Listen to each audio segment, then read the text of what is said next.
Okay, hello everyone. How are you all doing? My name is Anthony Muldoon. I am president of the European Producers Association, SEPI, and I also work for Screen Producers Ireland. And it's wonderful to see so many people here today to hear a discussion about the new Council of Europe Convention on TV series, which is a really exciting development. And I'm really delighted to have Alex here, of course, and Julie-Jeanne. Yes, I'm Julie-Jeanne Regnault from the European Producers Club, and I'm so happy to be doing this conversation with you and to know from Alex Trãilã, Program Manager at the Council of Europe, everything we want to know about this new convention that we have been waiting for this moment for a very long time. So, yes, let's go. So, we have questions for you, if that's okay. And the first question, Alex. Can I still leave? No, you definitely can't. The first question is, how have we come to have a convention on TV series? Well, we had one on cinematographic works, so it was about time to do one also on on series co-productions. But it's been a bit of a timeline, so we actually started in 2021. I have a slide, so I will show you, and at the end of the slide you also have some QR codes that you can use to download stuff. So there is a timeline.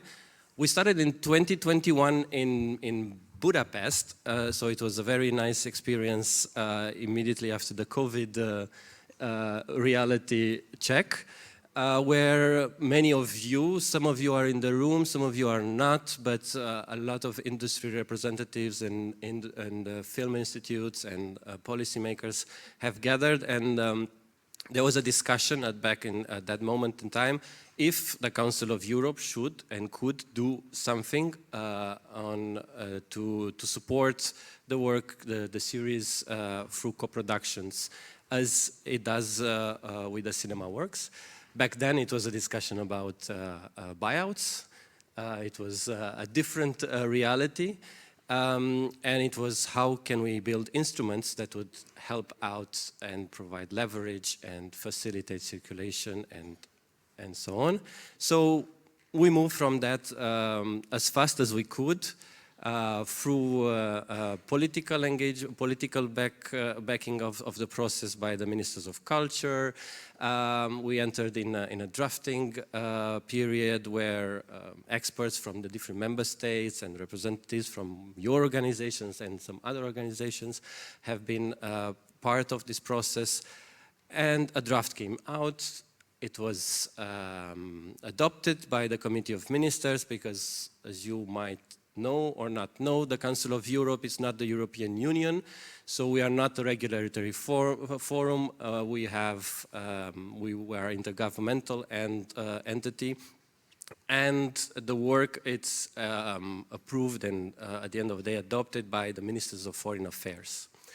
So the convention was adopted at the end of last year in November 2025, so 4 years later.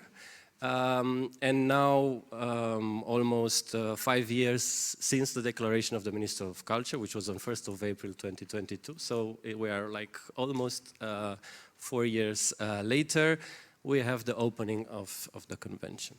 So, it's a convention, it's a legal instrument to foster co-productions, but this time not in cinema, but in the TV series environment. It's about accessing funding more easily, but can you tell us a bit more how it works, how you can check the boxes and benefit from it? Yes, we have a slide for that too. So please take pictures, because it's downloadable at the end of the day anyway. So it works, it's an instrument, so being an instrument, it means that it can be used whenever it's needed, but it's not mandatory, so it's not forcing anyone to do anything if they don't want to do it. So it is voluntary because the member state can sign it and ratify it or not, and it's also an instrument because then you, producers, may want to use it in order to access the benefits or not. It's for series formats, be it documentary series, drama series, or animated series, scripted works. It's for, and this is a key element, it can be enabled only by 2 independent producers, which the 2 independent co-producers from 2 different countries that are parties of this convention, so countries that have signed and ratified the convention. Independence is based on national definitions because it goes through reflecting and respecting the national law. Where there is no national law and the country and the member state wants to participate in the convention and wants to sign it, there is a set of guidance that can be used to create a definition. There is the benefit, yes, you receive national status in order to access funding that exists in the countries, based, of course, on the eligibility and different criteria that exists in different countries, be it Ireland or Belgium or other. What was the rest of the question? Well, I'll just go on to it, because actually you've mentioned independence a lot there. And one of the kind of key discussions during the development of the convention was independent producers and how important they are to the ecosystem of the AV sector. And I suppose the question is, why, in your mind, are independent producers so important, and why are they so prominent in the convention? I mean, the topic about independence came right from the beginning from Budapest. So this was basically the mandate that it was received. So we moved forward accordingly. Of course, every actor, every part of a production of a series is relevant, and they are. I mean, you cannot do a series only by independent producers. You need the broadcasters, you need the platforms, you need the distributors, and so on. So everybody has its own role, and everybody has its own position. Now, from our perspective, as we are working on from the cultural perspective, so we're not working as enhancing economical footprints or competitiveness and elements like that. We are working on enhancing cultural collaboration, and this time is through co-production. From our perspective, is the independent producers who are able to catalyze different elements, different points of view, and different people into the project. And it's a way of promoting diversity of projects, where market might have a different angle to it. Yeah. Thanks. So independent producers, the project should be driven by independent producers. I'm opening a little parenthesis because for CEPI and EPC, this is very important. We care about the promotion of independent producers, meaning not controlled by an AVMS provider. And the fact that this convention acknowledged that they are in the driving seat doesn't mean that they cannot collaborate, of course, with broadcasters, with streamers. This is very open. But this was a very, very important step and acknowledgement at European level, in a context of also at EU level, another sphere. I'm just using this mic to say it. We are trying to preserve the fact that the media program would benefit for the development and TV and online to independent production companies. So this is very important to see that it's at the core of this legal instrument. And maybe, yes, we heard a lot during the negotiation, oh, you are harmonizing the definition of independent producers. We are well positioned to know that there are several definitions. And you just said that it's not harmonizing, there are just criteria. And actually, this is very open in terms of the member states defining also for accessing funding what is an independent production company, right? Well, I mean, it's very clearly written that the independence is defined by the national definition, whatever definition exists. And if there are more definitions for different purposes, as some countries have different definitions for different purposes, it's for the state to decide which is the definition they are going to use for the purpose of using the convention. And then, yes, for the few countries that don't have a definition, there is the appendix with the criteria the criteria that exist in all the definitions where they are.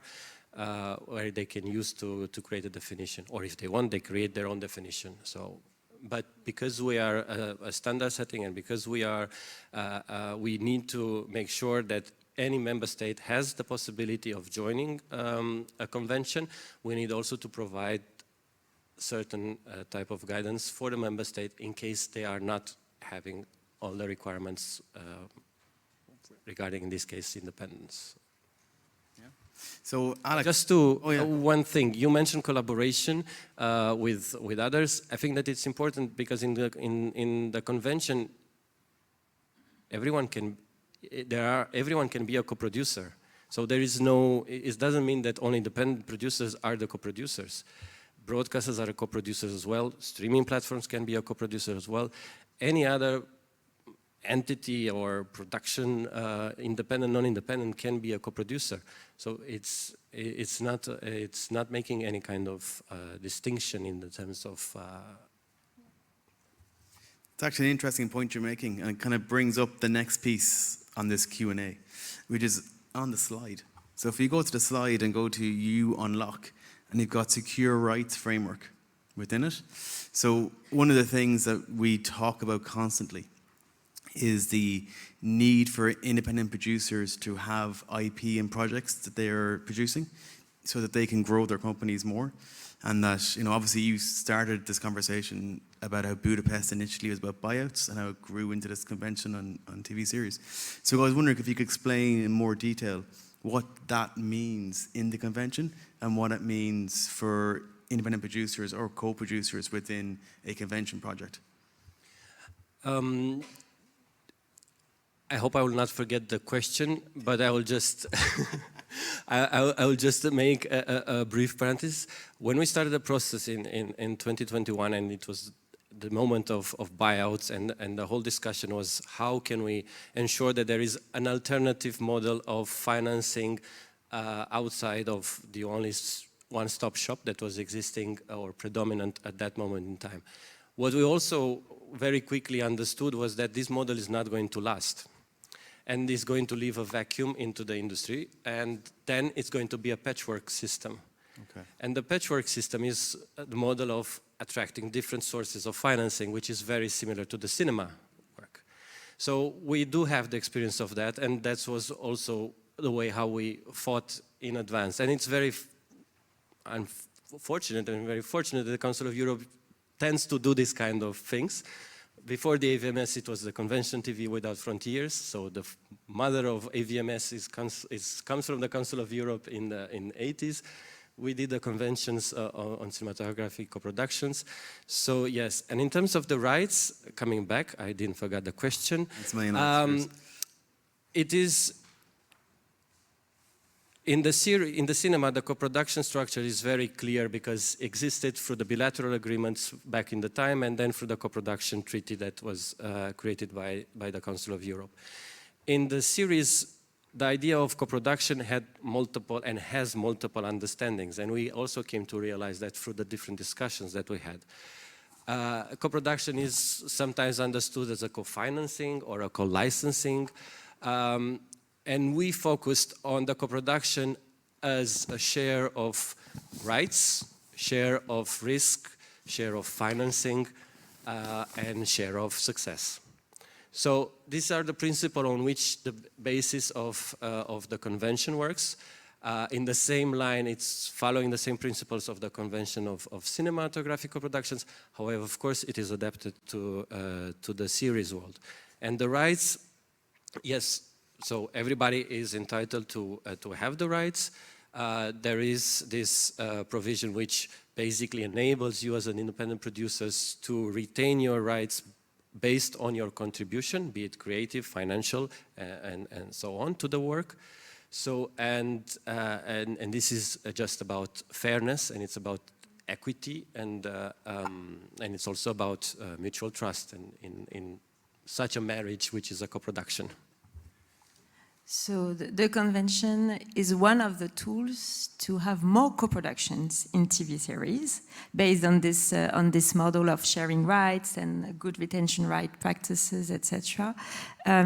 This is very important because there are less co-pro in TV series than in cinema. So we are very happy that there is this initiative, but it's not the only one from the Council of Europe, because before the convention, that is this legal instrument, I see it as a key to open different doors of funding in Europe.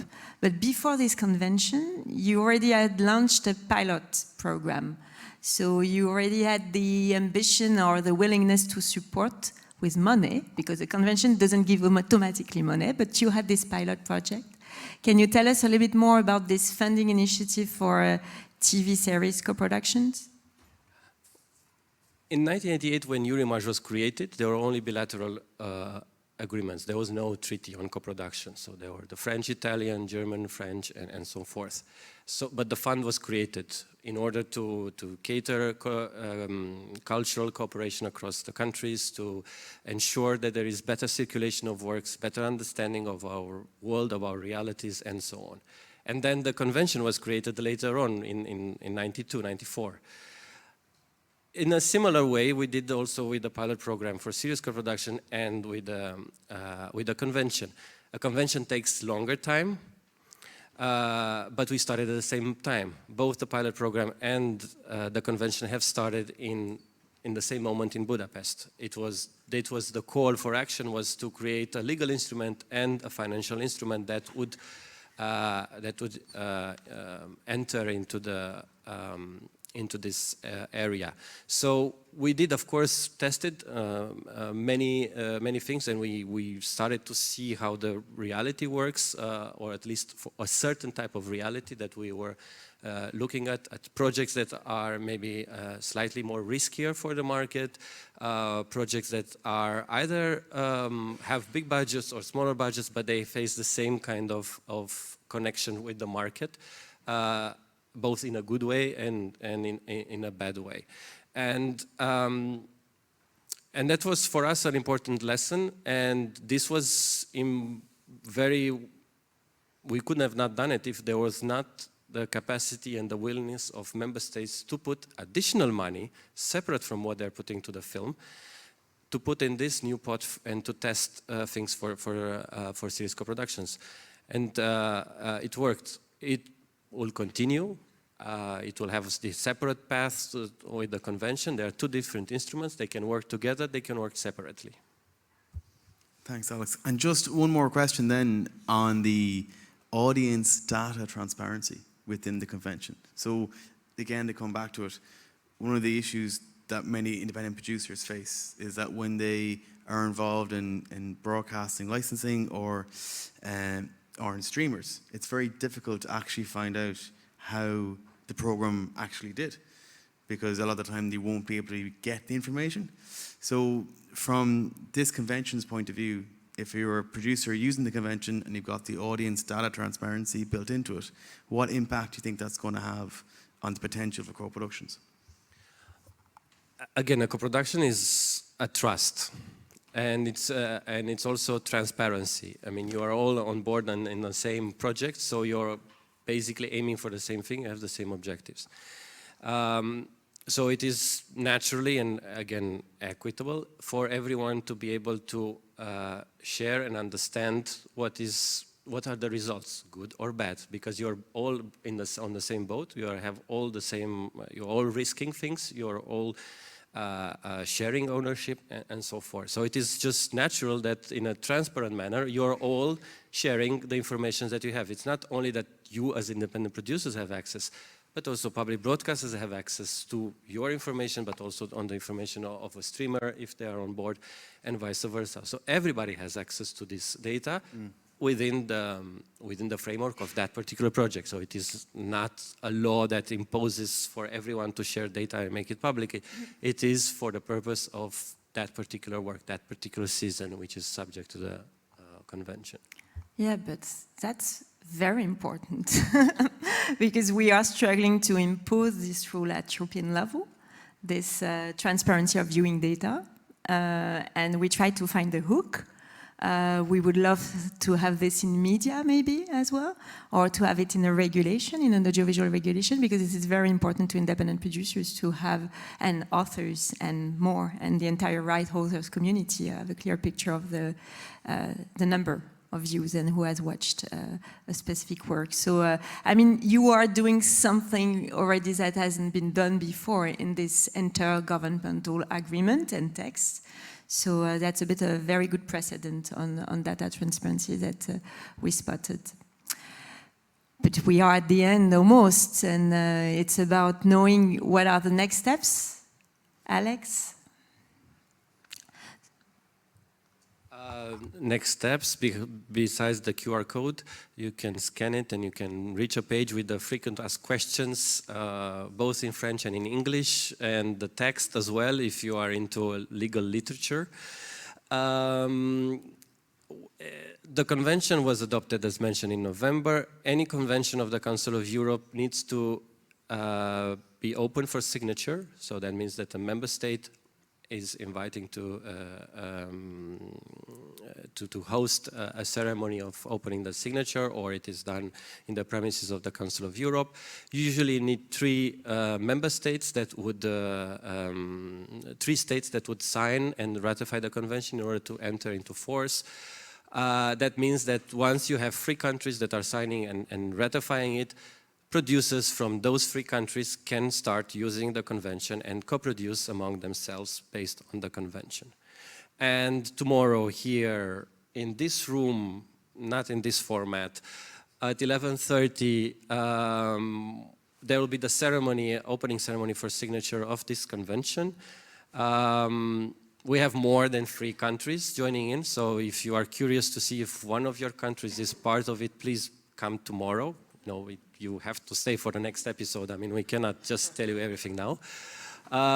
It's not the end, it's just the beginning. So countries that are signing tomorrow, of course, this is a strong sign, but countries are going to sign also the day after tomorrow, and in the next month, and in the next half year and year and so forth, because it's open, and it's like in your own cash rebates tax incentive systems. It's an open call, so anyone can come and do it when they are ready to do it. I've got a question, if that's okay. Can I ask you one more question, Alex? I've got 7 minutes, so I kind of have to fill it, right? I'm just wondering, with the pilot co-production TV series scheme that you've been running, there are some projects in there that have 9 countries on the project. There's other projects with 2 or 3. Is there any learnings from the pilot project that you have seen in how a co-production between 5, 7, 9 countries operates? Is that a terrible question? It's not a terrible question. Let's put it like this. Out of the 22 projects that we have supported, 11 of them are on air. It means that only the call that we supported last year is not yet on air because it's still early. So that, to a certain extent, gives you a response, because it means that these projects are done. It provides them a stronger position. The funding itself, in some cases, is vital. In some other cases, is reducing some risks, or it reduces some costs which can be very burdensome to the producer. Just to understand, we supported projects which are between 1.2 million euro for a season to 20 million per season. So everything in between we have done. And in all of those cases, the money were well spent and needed. Not all projects need it. That's also another case. And in all of these cases, like the convention, also the pilot program is the same. It doesn't apply to financial co-productions. So you need to have creative participation, creative contribution from the co-producers that are part of that project. So it is a cultural, it is an artistic cooperation, it is not a financial instrument. Like, for example, the cinematography convention allows also financial co-productions to exist. In this case, not. And it's the same with the pilot program, which is aiming to bring this together. Yeah. Thanks, Alex. I also have an additional question. So I'm a producer. Tomorrow I will discover who are the countries that are signing first. If my country is not in the group, and I have a co-pro project, and I want to benefit from the convention and this key to open several doors, how can I make sure, can I benefit from it if my country is not a signatory or not? You can benefit as a co-producer involved in a project that it's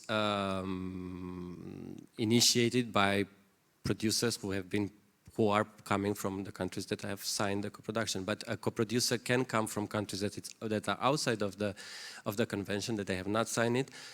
However, there is a limitation of 30% ownership on the rights. There is this threshold.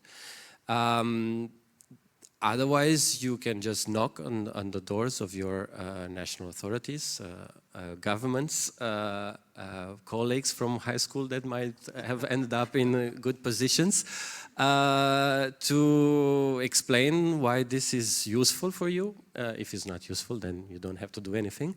And to see how they can reach us and sign it and ratify it. Is it a simple, obviously tomorrow is a big deal.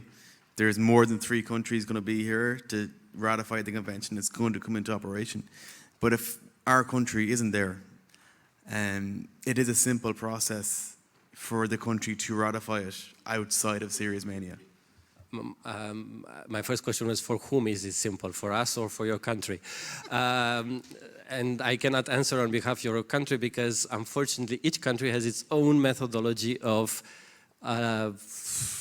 deciding how this signature and if a ratification is needed or not. So signature is done by a representative empowered by the government to sign on behalf of the state, and ratification means that it goes to the parliament to be ratified as a law.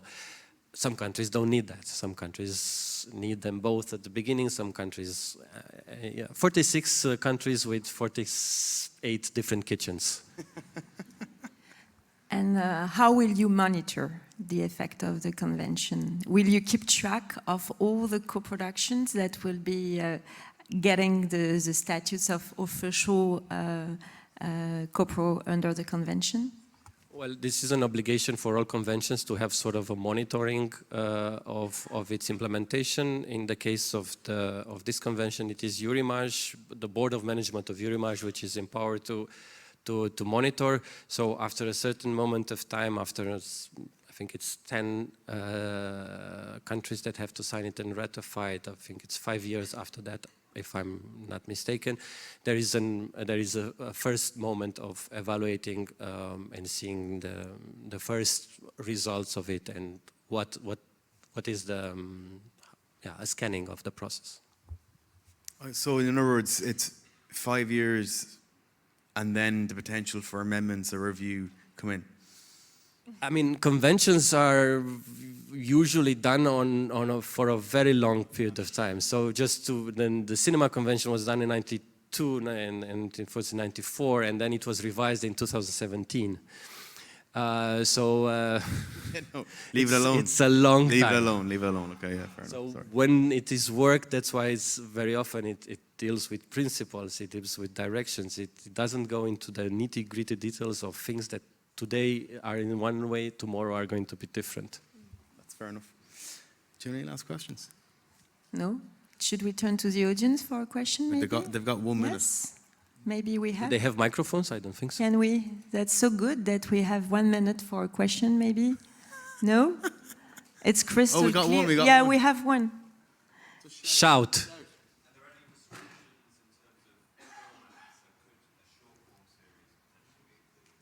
Just to say, is there any restrictions on formats, was the question? There is no restriction on duration of episodes and stuff like that. On formats, as said, they have scripted, be it drama, docu-series, or animated series. Oh, that's a question. You have 26 seconds. Microdrama. Do you want to discuss it in a vertical manner, or?